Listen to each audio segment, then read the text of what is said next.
ছবি দেখাই আপনাদের, মাঝ নদীতে প্রাণে রক্ষা। দেখুন সেই ছবি, নদী পারাপার হতে গিয়েই বিপত্তি, নৌকার দ্বার আটকে গিয়ে বিপত্তি। সুজিত রয়েছে আমার সঙ্গে। সুজিত, তারপর কিভাবে উদ্ধার, কিভাবে রক্ষা যাত্রীদের? ওই তো একজন তার যে ঘটনা, যে ছবি দেখাচ্ছি সেখানে দেখতে পাবে যে একেবারে বিপত্তি এবং রীতিমতো কপাল যে বেঁচেছেন কিভাবে তারা নিজেরাই বুঝে উঠতে পারছেন না। কারণ একবারে নদীর মাঝে এই দুর্ঘটনা, যেখানে সকলেই বিপদে পড়ে গিয়েছিলেন গতকালই। এই জায়গায় বাঁশের সেতু ভেঙে বিপত্তি হয়। তারপর আজকে যখন নৌ যাত্রীরা যাচ্ছিলেন সেই সময়ই আচমকায় একটা ওই হ্রদের যে স্টোর থাকে, বলা যায় যে কচুরি পানার, সেটা নদীর মধ্যে থাকে, তার ফলেই কিন্তু যত কিছু বিপত্তি ঘটে। আজকেও এই পাঁশকুড়ায় ঘটনাটি ঘটলো। একেবারে দেখা গেল যে তারা নদীতে একটু পড়েও গেল এবং নৌকার সবকিছু ভেঙে গিয়ে কোনো রকমে ডাঙার পাশে গিয়ে ঠেকলো। এটা পূর্ব মেদিনীপুরের পাঁশকুড়ার ডোমঘাট এলাকার কংসাবতী নদীর স্রোতেই ঘটেছে এবং সেখানেই নৌকায় চেপে যারা যাত্রীরা পার হচ্ছিলেন তখনই আচমকায় নদীর স্রোতে ভেসে আসা কচুরিপানার ধাক্কায় নৌকা দাঁড় ভেঙে যায়। দড়ি ছিঁড়ে ভেসে যায় যাত্রীবাহী নৌকাটি এবং কচুরিপানার চাপেই ভেসে যেতে থাকলে সেই মুহূর্তে নৌকা থেকে পড়ে যায় দুই যাত্রী। তাদের উদ্ধার করতে আরো একজন ঝাপা কোন রকম চলাচলে গোটা নৌকা। সুজিত, ওই তো একজন, ওখানে একজন আছে, ওই তো হুয়া एक आदमी नाजिर का बहुत जोर उड़ाई थी, बहुत जोर उड़ाई थी उसको।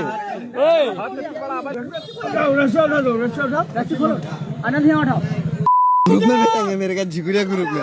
हाय जा जा जा আসতে গিয়ে একটা মানে কচুরিপানা বড় মানে এসছে দু তিন কাঠা মানে এত 4 ফুট উঁচু হাইট কচুরিপানা যখন নৌকার নিচে এসে মানে ঢুকে গেল তো আমাদের নৌকা পুরো ফুলে গেল, আনব্যালেন্স হয়ে গেল।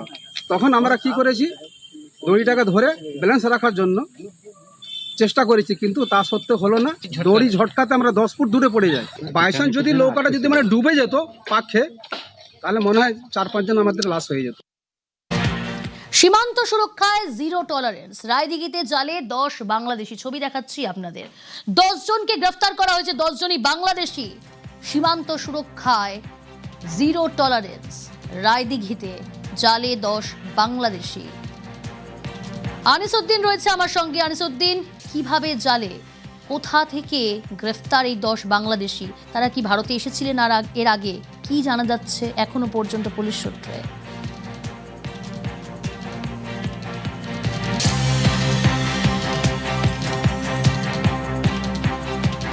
আনিসউদ্দিন শোনা যাচ্ছে না? আমরা আবারও যোগাযোগ করার চেষ্টা করব, তবে তার আগে আরো একবার জানাই, 10 বাংলাদেশি, তাদেরকে গ্রেফতার।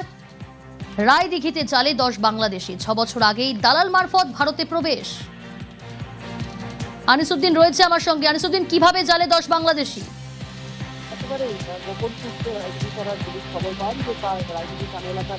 না আনিসউদ্দিন, তোমার কথা স্পষ্ট শোনা যাচ্ছে না। আমরা আবারও যোগাযোগ করার চেষ্টা করব। তার আগে আপনাদের জানিয়ে রাখবো যে 10 বাংলাদেশি রায়দিঘিতে জালে 6 বছর আগে দালাল মারফত ভারতে প্রবেশ। ধৃতরা দীর্ঘদিন ধরে ছিলেন বেঙ্গালুরুতে। রায়দিঘিতে আত্মীয়ের বাড়িতে আসতেই গ্রেফতার। ধৃতরা বাংলাদেশের ফিরোজপুরের বাসিন্দা। আনিসউদ্দিন রয়েছে আমার সঙ্গে। আনিসউদ্দিন, একেবারে দেখো, গোপন সূত্রে খবর পেয়ে রায়দিঘি থানার পুলিশ গতকাল রাতে রায়দিঘি থানার নরেন্দ্রপুর এলাকা থেকে 10 জন বাংলাদেশিকে গ্রেফতার করে। যেটা পুলিশের পক্ষ থেকে জানানো হয়েছে, মূলত 8 বছর আগে তারা সীমান্ত পেরিয়ে ভারতে ঢোকে এবং এরপর থেকেই তারা ব্যাঙ্গালোরে কাজে ছিলেন এবং সেখানেই ধরপাকড় শুরু হওয়াতে গত 1 সপ্তাহ আগে তারা এই রায়দিঘি এলাকায় আসেন বলে পুলিশ সূত্রে জানা গেছে। এবং রায়দিঘি থানার পুলিশ গোপন সূত্রে খবর পান যে কয়েকজন বাংলাদেশি রয়েছে রায়দিঘির নরেন্দ্রপুর এলাকায়। সেই ভিত্তিতে তারা অভিযান চালায় এবং সেখান থেকেই 3 জন মহিলা, 2 জন শিশু সহ 5 জন পুরুষকে আটক করা হয়েছে এবং তাদেরকে যে হোল্ডিং সেন্টার রয়েছে লক্ষ্মীকান্তপুর এলাকায়, সেখানেই তাদেরকে পাঠানো হয়েছে এবং এরপরেই তাদেরকে পুশব্যাক করানো হবে বাংলাদেশে, এমনটাই কিন্তু পুলিশের পক্ষ থেকে জানানো হয়েছে। ওকে।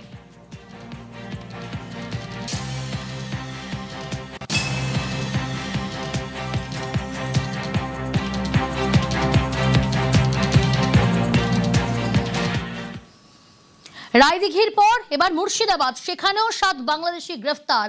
কাঁটাতার পেরিয়ে ঢুকতেই গ্রেফতার 7 বাংলাদেশিকে। রানীনগর সীমান্ত থেকে গ্রেফতার করা হয়। সীমান্ত লাগোয়া মাঠে একসঙ্গে 7 জনকে সেখানে দেখে প্রথমে সন্দেহ, তারপর গ্রেফতার 7 বাংলাদেশি। সীমান্ত সুরক্ষায় জিরো টলারেন্স। কাঁটাতার পেরিয়ে ঢুকতেই গ্রেফতার 7 বাংলাদেশি। মুর্শিদাবাদের রানীনগর সীমান্ত থেকে গ্রেফতার।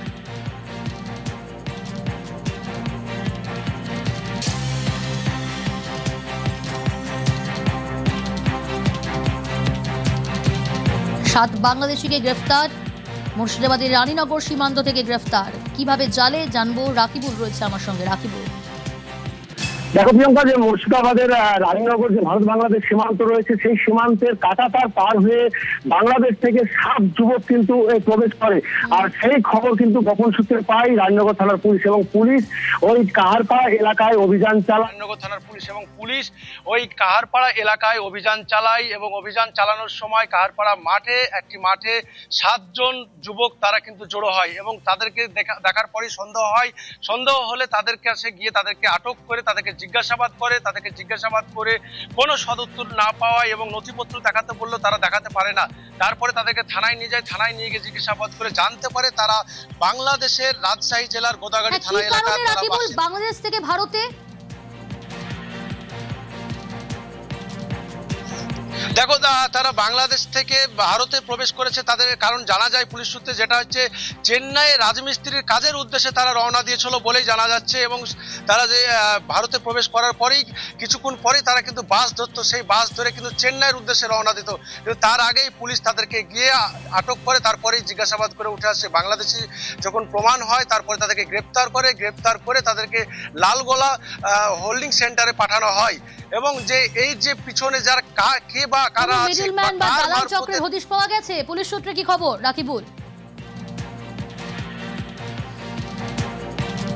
না দেখো প্রিয়ঙ্কা, এখনো পর্যন্ত কোনো দালালের যে সন্ধান পায়নি, তবে খুব দ্রুত দালালের যে সন্ধান পাওয়া যাবে বলে পুলিশ জানিয়েছেন। এবং যে সেই দালাল বা কার মারফতে আসছেন এবং এর পেছনে কে বা কারা জড়িত রয়েছে সেই দিকেও নজর রাখছে রায়নগর থানার পুলিশ। প্রিয়ঙ্কা, ওকে।